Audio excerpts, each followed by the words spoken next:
नमस्कार, भारतिका में एक बार फिर आपका स्वागत है। और मैं आज बात कुछ ट्वीट्स की कर लेता हूं। बात इसलिए जरूरी है क्योंकि इससे बहुत अहम मुद्दे सामने आए। कल होली थी और होली में बहुत सारी ऐसी बातें होती हैं जिसको आदमी हंसी मजाक में ले लेता है, लेकिन जब ये सीमा पार करे तो इस पर चर्चा करना जरूरी हो जाता है। ट्वीट दो महिलाओं के द्वारा और महिलाओं के लिए किया गया। इसके अलावा एक दूसरी फॉक सिंगर को लेकर के भी बहुत अभद्र टिप्पणियां लगातार की जा रही हैं। इन ट्वीट्स को समझना और इस पूरी मानसिकता पर बात करना जरूरी है। देखिए, देश कहां चला गया, चांद पर पहुंच गए हम, लेकिन हमारी मानसिकता कितनी गंदी है। हम सब लोग किस तरीके से औरत को सिर्फ एक देह के सांचे में ढाल कर रखते हैं, उसका ये परिणाम है कि इस देश की एक वक्त में सबसे बड़े अखबार की संपादक रही, वरिष्ठ पत्रकार और शिवानी जैसी लेखिका की बेटी मृणाल पांडे जब एक अभिनेत्री के बारे में अपशब्द जैसा ट्वीट करती हैं तो सवाल करना जरूरी हो जाता है। दूसरा ट्वीट सुप्रिया श्रीनेत का है। सुप्रिया श्रीनेत, आप सब लोग जानते होंगे कि वो पहले पत्रकार थी, बाद में कांग्रेस की प्रवक्ता हो गई। अभी वो कांग्रेस की प्रवक्ता है। उन्होंने भी एक ट्वीट किया और ये दोनों ट्वीट मंडी लोकसभा क्षेत्र से अभिनेत्री कंगना रनौत के चुनाव लड़ने की घोषणा के बाद के। वो ट्वीट्स आप स्क्रीन पर देख रहे होंगे। आप इनकी भाषा से समझ रहे होंगे कि उनकी मानसिकता क्या है, वो कहना क्या चाहते हैं। जब इस ट्वीट पर विरोध शुरू हुआ, हालांकि दोनों ट्वीट्स हटा दिए गए, मुझे सुप्रिया श्रीनेत पर उतना आश्चर्य नहीं हुआ क्योंकि वो अभद्र भाषा का इस्तेमाल करती हैं। वो अक्सर बातचीत में भी, टेलीविजन डिबेट्स में भी जिस तरीके से बोलती हैं, लगता है कि वो कुछ खींच कहीं और निकाल रही हैं, खिन्न है। किससे खिन्न है वो तो वो जाने। इसलिए मुझे उनसे उतनी निराशा नहीं हुई जितनी निराशा मृणाल पांडे के ट्वीट से हुई, क्योंकि वो ट्वीट ऐसा था कि जिस ट्वीट से आप ये समझते हैं कि एक पढ़ी लिखी महिला एक दूसरी महिला के बारे में कैसे विचार रखती है।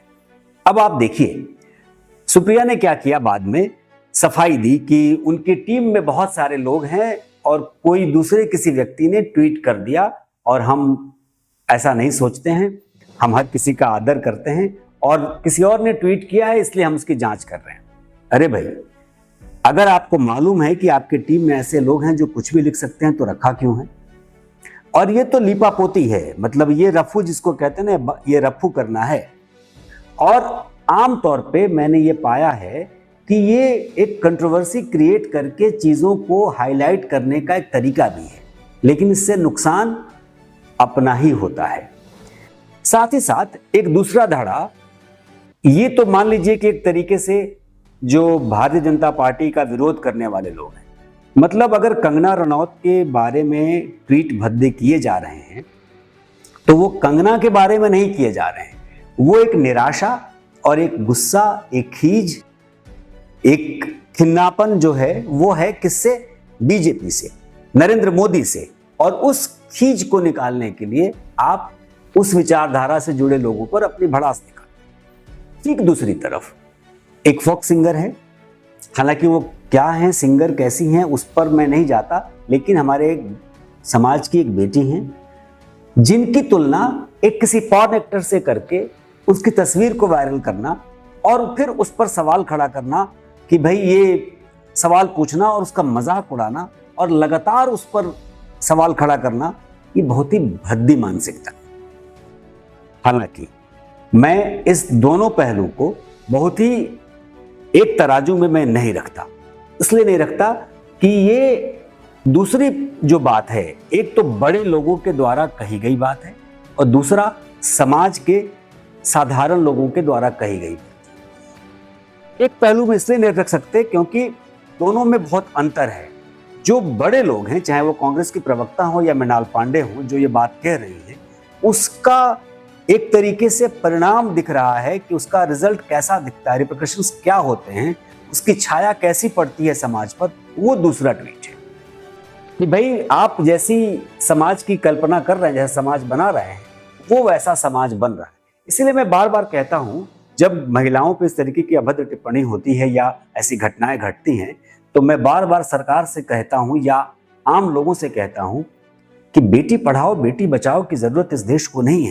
इस देश को जरूरत बेटा पढ़ाओ और बेटी बचाओ की है। कि जब आप अपने बेटे को संस्कारी बनाएंगे, जब आप अपने बेटों को शिक्षित करेंगे, जब आप अपने बेटों को उस तरीके से शिक्षा देंगे कि वो उनकी मानसिकता में एक लड़की, एक महिला, एक स्त्री सिर्फ देह तक सीमित नहीं होगी, तब उसके सोचने की शक्ति, उसके बोलने की ताकत, उसके बोलने के अंदाज सब बदल जाएंगे। इसलिए जरूरी है कि हम अपने आसपास इन तरह की चीजों को नहीं बढ़ावा दें। अगर हम बढ़ावा देते हैं इन चीजों को, तो आप समझिए कि कल को हमारे घर में जो बच्चे हैं उनके बारे में भी कोई इस तरीके की बातें कर सकता है। और खिन्न आप हो सकते हैं किसी से, लेकिन खिन्न होकर आप मर्यादा भूल जाएं, ये कतई उचित नहीं है। नमस्कार।